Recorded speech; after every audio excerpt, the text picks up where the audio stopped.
નમસ્કાર વિદ્યાર્થી મિત્રો, શ્રી બ્રહ્માનંદ વિદ્યા મંદિર ચાપડા ઓનલાઈન એજ્યુકેશનમાં હું વિજય સર આપનું હાર્દિક સ્વાગત કરું છું.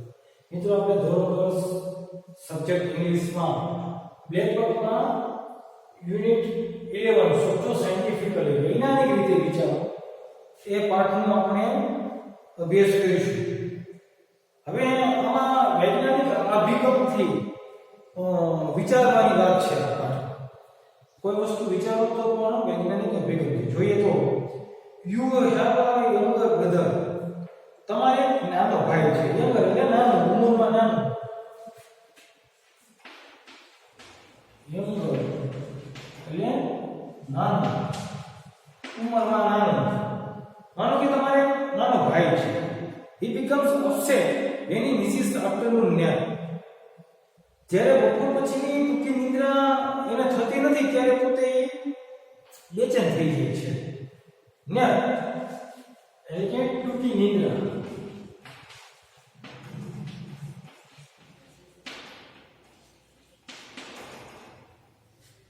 બપોર પછીની ટૂંકી નિદ્રાને ઇંગ્લિશમાં નેપ કહેવાય. બરાબર? તમારે નાનો ભાઈ છે અને જ્યારે બપોર પછીની ટૂંકી નિદ્રા એને થતી નથી, મિસ કરે છે, ત્યારે તે અપસેટ એટલે કે બેચેન બની જાય છે. You want to find out, તમે એ શોધી કાઢવા માંગો છો. તમે શું શોધી કાઢવા માંગો છો આ બાબતમાં? What is different in his behaviour on those days.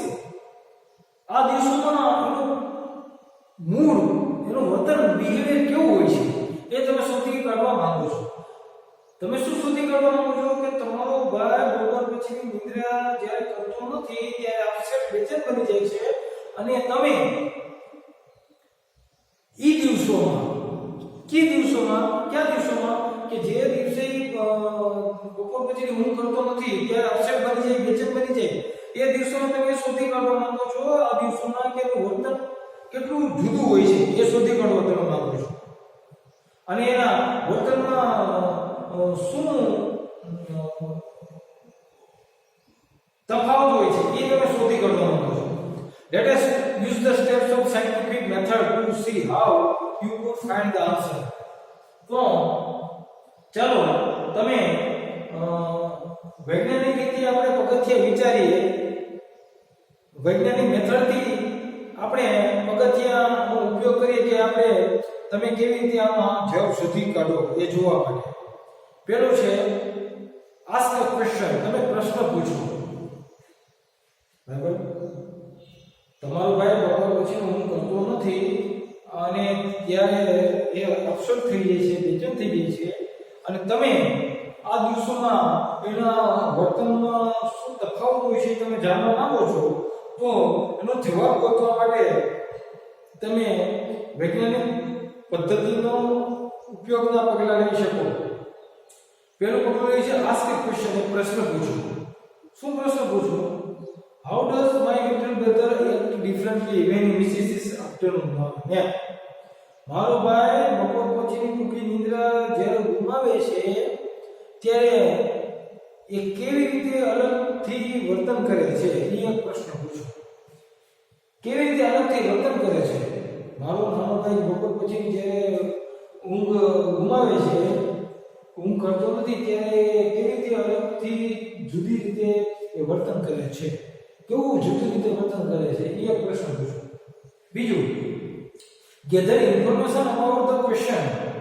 આ પ્રશ્ન તમે મનન કર્યા પછી એ પ્રશ્ન વિશે માહિતી તમે એકઠી કરો. ગેધર એટલે કે એકઠું કરવું, ભેગું કરવું.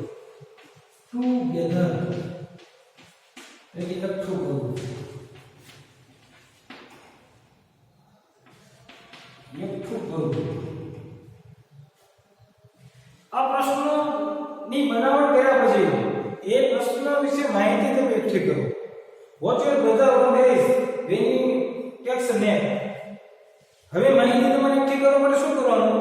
તો કે તમારો ભાઈ જે દિવસે બપોર પછી ઊંઘ કરે છે તે દિવસે તમે તમારા ભાઈનું વર્તન નિહાળો. And on days when he misses his nap, અને એ દિવસોમાં પણ જ્યારે તમારો ભાઈ બપોર પછી ઊંઘ કરતો નથી ત્યારે પણ તમે એનું વર્તન નિહાળો. Ask your parents or brothers or sisters how he acts differently. અને પછી તમારા માતા પિતા, તમારા ભાઈઓ, તમારી બહેનો, બરાબર, એને તમે પૂછો કે કેવી રીતે તમારો નાનો ભાઈ જુદી રીતે કામ કરે છે, વર્તન કરે છે, એના વિશે તમે તમારા માતા પિતા, ભાઈ બહેનોને તમે પ્રશ્ન પૂછો કે આ કેવી રીતે, આ શું કારણ છે કે આજે ઊંઘ કરી છે કે ઊંઘ કરી નથી, તો આ ગાળામાં આવું વર્તન કરે છે. ત્રીજું, આ વૈજ્ઞાનિક સ્ટેપ છે. ત્રીજો સ્ટેપ છે ફોર્મ હાઇપોથિસિસ. હાઇપોથિસિસ એટલે કે તાર્કિક ધારણા. તમે તાર્કિક ધારણા બાંધો. શું તાર્કિક ધારણા બાંધો? My little brother has less patience in the evenings. On days he misses his nap. Then on days he takes a nap. તમે તાર્કિક ધારણા બાંધો. શું તાર્કિક ધારણા બાંધો? તો કે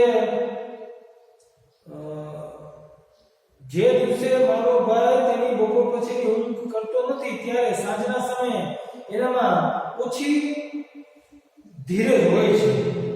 જે દિવસે એ ઊંઘ કરે છે તેની કરતા જે દિવસે ઊંઘ નથી કરતો તે દિવસની સાંજે મારા ભાઈમાં ઓછી પેશન્સ એટલે કે ઓછી ધીરજ હોય છે, ઓછી સહિષ્ણુતા હોય છે. બરાબર છે? પેશન્સ એટલે કે ધીરજ. મારો ભાઈ જે દિવસે બપોર પછી ઊંઘ કરતો નથી તે દિવસે સાંજે એનામાં ઓછી ધીરજ હોય છે, એટલે કે ચીડિયો સ્વભાવ થઈ ગયો.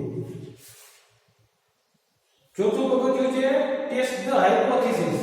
હવે તમે જે આ તાર્કિક ધારણા કરી એની તમે ટેસ્ટ કરો, ચકાસણી કરો. Perhaps you have noticed that on some evenings your little brother will work for a long time putting the pieces of a puzzle together. કદાચ તમે એવું જોયું હશે કે કેટલીક સાંજના સમયે તમારો નાનો ભાઈ પઝલના ટુકડાઓ ગોઠવવામાં લાંબો સમય લઈ શકે.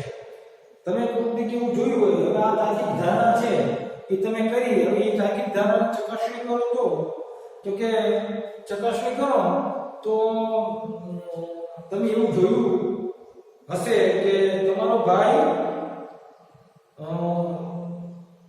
કેટલીક સાંજના સમયે પઝલના કોયડાના ટુકડા ગોઠવવામાં લાંબો સમય લઈ શકે. On other times, બીજા સમયે he gets mad at the puzzle અને તરત તમારો ભાઈ એ પઝલ ઉપર ગુસ્સે થઈ જાય છે and throws the pieces across the room અને રૂમની આરપાર એ પઝલના ટુકડાને ફેંકી દે છે. પહેલા તો લાંબો સમય લે છે પઝલ ગોઠવવામાં, પછી એની ઉપર ગુસ્સો આવી જાય પઝલ પર અને પછી એ પઝલના ટુકડાઓને રૂમમાં વેરવિખેર કરી નાખે છે, ફેંકી દે છે. Pick 5 days when your brother takes a nap. હવે 5 દિવસ તમે એવા લ્યો કે તમારો ભાઈ એ બપોર પછી ઊંઘ કરે છે, એવા 5 દિવસ તમે લ્યો. After dinner on those days give him a puzzle together. અને રાત્રિના ભોજન પછી તમારા ભાઈને એ પઝલ ભેગી કરવા માટે તમે આપો.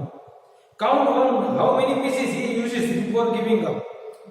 અને આ સમયે તમારો ભાઈ એ ટુકડા ગોઠવવાની પ્રક્રિયા છોડે એ પહેલા એ કેટલા ટુકડાઓનો ગોઠવવામાં ઉપયોગ કરે છે એની ગણતરી કરો. આ એક વાત થઈ. હવે બીજી વાત બી. Pick 5 days when your brother misses his nap. અને હવે એવા 5 દિવસ લો કે તમારો ભાઈ બપોર પછી ઊંઘ કરતો નથી, એવા 5 દિવસ. After dinner on those days give him a puzzle together. અને એની પ્રક્રિયા કરો કે તમારા ભાઈને જે દિવસે જે 5 દિવસ બપોર પછી ઊંઘ નથી કરતો ત્યારે એને પાછી એની પ્રક્રિયા દોહરાવો કે એને પઝલ એકઠી કરવા માટે આપો. Count how many pieces he uses before giving up. અને અહીંયા પણ એ પઝલ ગોઠવવાની પ્રક્રિયા છોડે પહેલા એ કેટલા ટુકડાઓ ગોઠવે છે એ પણ તમે એની ગણતરી કરો.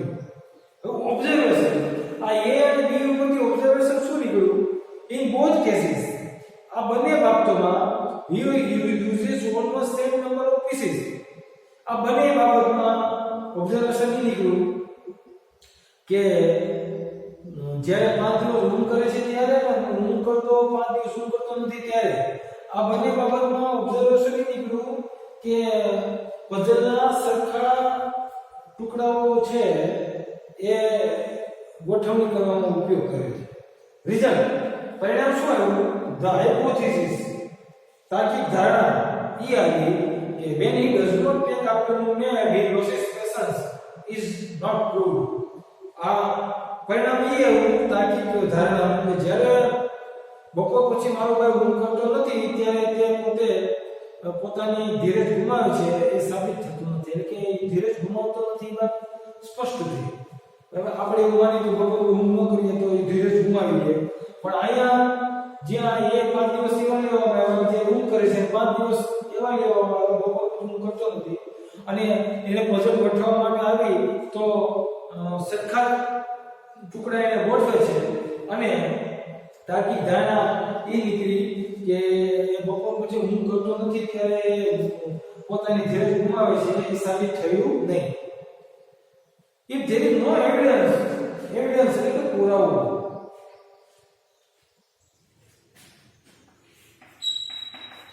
evidence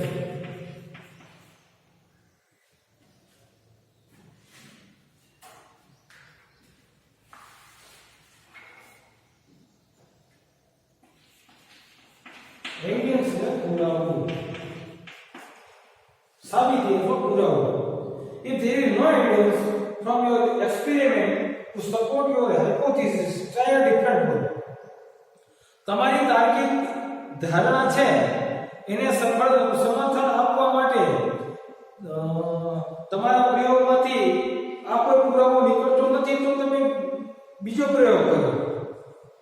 તમારા પ્રયોગમાંથી એવો કોઈ પુરાવો મળતો નથી તમારી તાર્કિક ધારણાને સપોર્ટ આપે તેવું, તો તમે કોઈ બીજો પ્રયોગ કરો. A hypothesis you could test quite easily would be, અને જે તમે તાર્કિક ધારણા કરશો એ તાર્કિક ધારણા તમે ચકાસી શકશો એ એકદમ સરળતાથી આ મુજબ રહેશે. કઈ?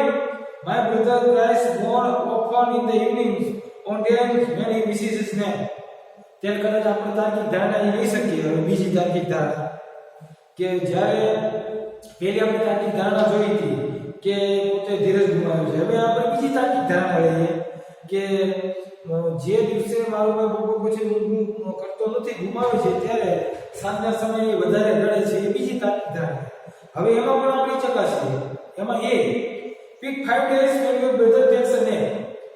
તમારો ભાઈ બપોર પછી ઊંઘ કરે છે એવા 5 દિવસો તમે લ્યો. Count the number of times he cries between 6 pm and 8 pm. અને હવે 5 દિવસ એવા લ્યો કે તમારો ભાઈ બપોર પછી ઊંઘ કરે છે અને 6 થી 8 ના ગાળાના સમયમાં કેટલી વાર રડે છે એની ગણતરી કરો. B, pick 5 days when your brother misses his nap. હવે એવા 5 દિવસ લ્યો કે તમારો ભાઈ બપોર પછી ઊંઘ કરતો નથી, અને એમાં પણ એ જ પ્રક્રિયા કરો. Count the number of times he cries between 6 pm and 8 pm. અને 6 થી 8 ના સમયમાં કેટલી વખત રડે છે એ તમે ગણતરી કરો. એક્ઝામિન, ચકાસણી કરો. યોર રિઝલ્ટ્સ, તમારા પરિણામની તપાસ કરો. Does your brother really seem to cry more in the evenings on days when he misses his nap? અને હવે તમારા પરિણામની ચકાસણી કરો કે જ્યારે તમારો ભાઈ બપોર પછી ઊંઘ કરતો નથી ત્યારે સાંજના સમયે ખરેખર વધારે રડતું એવું તમને લાગે છે. આ બે તાર્કિક ધારણા કરી પછી એવા 5 દિવસ લીધા, ઊંઘ કરે છે, ઊંઘ કરતો નથી, અને પછી તમે ચેક કરો તમારા પરિણામની કે ખરેખર બપોર પછી જ્યારે તમારો ભાઈ ઊંઘ કરતો નથી ત્યારે ખરેખર તમારો ભાઈ વધુ રડે છે. હવે પાછો મુદ્દો, ટેલ someone what you found. તમને શું મળ્યું, જોવા મળ્યું, એ બીજા વ્યક્તિને કહો. Your parents might be interested. તમારા માતા પિતાને કદાચ આ બાબતમાં રસ પડે. Your elder brother or sister might like to know. તમારા મોટા ભાઈ અથવા તમારી બહેનને જાણવાનું ગમે. What you learn might help your mother to handle your little brother.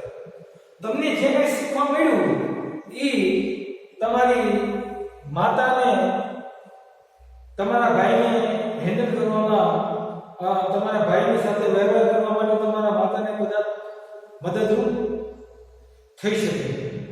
Everywhere you look there are questions. દરેક જગ્યાએ તમે જુઓ પ્રશ્નો જ રહેલા છે. You could use the scientific method to answer them.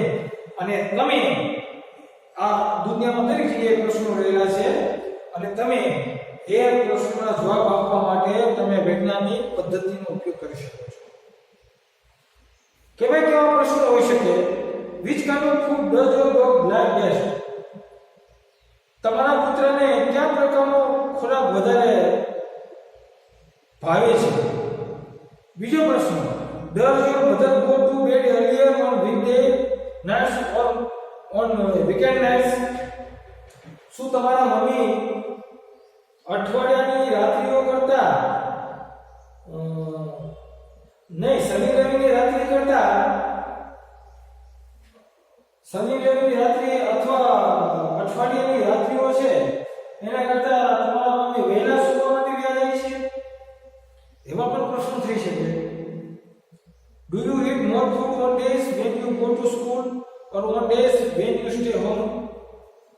તમે નિશાળે જાઓ છો ત્યારે તમે વધારે ખોરાક ખાઓ છો કે પછી તમે ઘરે હોવ છો ત્યારે વધારે ખોરાક ખાઓ છો? એવો પણ પ્રશ્ન. Does your father drive the car or ride the bike more on weekdays or on weekends? શું તમારા પિતાજી શનિ રવિમાં અથવા અઠવાડિયામાં દિવસોમાં વધારે પ્રમાણમાં બાઇક અથવા કાર ચલાવે છે? એના પછીનો next question, do dishes really get cleaner if you wash them in hot water instead of cold water? તમે જમવાની થાળી ને ઠંડા પાણી કરતા ગરમ પાણીમાં ધોવાથી શું એ વધારે સ્વચ્છ બની જાય છે? એના પછીનો પ્રશ્ન, is your older sister more likely to help you if you say please? જો તમે તમારી મોટી બહેનને પ્લીઝ કહો તો તમારી મોટી બહેન ખરેખર તમને વધારે મદદ કરે છે? આટલા બધા પ્રશ્નો થઈ શકે. There are thousands of questions you can ask and answer. હજારો પ્રશ્નો પૂછી શકાય છે અને એનો જવાબ પણ કરી શકાય છે. You might learn some surprising things. અને હજારો પ્રશ્નો કરો અને એના હજારો જવાબ મેળવી શકો છો અને તમને એમાંથી કંઈક વિચિત્ર નવાઈ પ્રમાણેની વસ્તુ પર તમે એમાંથી શીખી શકો. You might learn something your parents or teacher didn't know. અને આવા પ્રશ્નોમાંથી તમે શીખી શકો કે તમારા માતા પિતા અને શિક્ષકો પણ જાણતા ન હોય. You might even learn something one else ever knew. No one else ever knew. અને તમે એવું પણ શીખી શકો આવા પ્રશ્નોમાંથી જવાબ મેળવીને કે બીજા દુનિયામાં કોઈ વ્યક્તિઓ જાણતા પણ ન હોય. That is what makes science exciting. અને આ વસ્તુ વિજ્ઞાનને વધારે ઉત્તેજના સભર બનાવે છે. All kinds of discoveries can be made. દરેક પ્રકારની શોધ કરી શકાય છે. All you have to do is to ask the right question. અને તમારે માત્ર કરવાનું છે એ યોગ્ય પ્રશ્ન પૂછવાનો છે and know how to answer it. અને તમારે એનો કેવી રીતે જવાબ આપવાનો એ તમારે કરવાનું છે. બરાબર? આ રીતે મિત્રો સોચો સાયન્ટિફિકલી હજારો પ્રશ્નો કરી શકો છો અને એમાં તમે હજારો જવાબ મેળવી શકો છો આ પાઠમાં. અને વૈજ્ઞાનિક રીતે તમે યોગ્ય પ્રશ્નો કરીને જવાબ મેળવીને એવા બાબતો તમે શીખી શકો જે તમારા માતા પિતા, ભાઈ બહેન, તમારા ટીચર પણ જાણતા ન હોય અને દુનિયામાં કોઈ વ્યક્તિ જાણતું ન હોય પણ તમે નવાઈની બાબતો છે સરપ્રાઇઝિંગ થિંગ્સ તમે મેળવી શકો છો બરાબર પણ યોગ્ય પ્રશ્નો જોઈએ અને એનો કેવી રીતે તમે જવાબ આપી શકો એ પણ તમારે જાણવું જોઈએ બરાબર આ રીતે આ પાઠ આપણે અહીંયા પૂરો કરીએ છીએ બરાબર આપણે આ વિડિયોઝમાં યુનિટ 11 સોશિયલ સાયન્ટિફિક વૈજ્ઞાનિક વિચારો એ પૂરું કર્યું બરાબર